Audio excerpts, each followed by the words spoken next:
Кудайдын чакырыгы 12 май.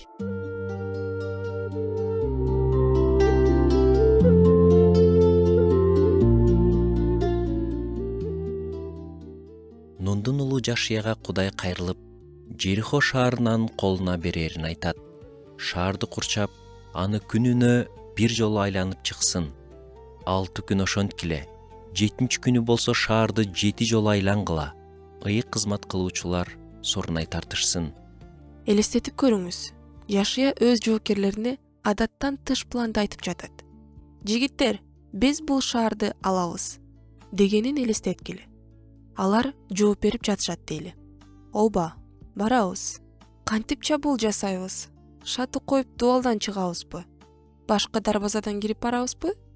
Жашия болсо, жок, андай эмес, дейт. Биз 6 күн бою шаарды айланып жүрөбүз. 7-нчи күнү 7 жолу айланабыз. Ким менен? Бул согуш да, ушинсе да болмок беле, уятко, дей тургандай сунуш. Бул жерде Кудай Жашиядан мындай деп сурагандай болот. Менин сөзүм маанисиз көрүнсө да, сен мага ишенесиңби? Балким бүгүн ал сизден да ушуну сурап жатат. Жашооңдо сен түшүнө албаган нерселер болуп жатканда, сен мага ишенесиңби?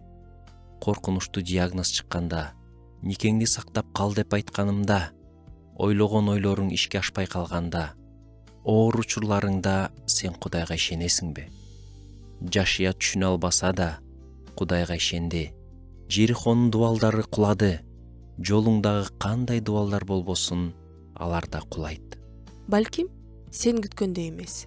Сен каалаган окта эмес. Бирок жеңиш келет.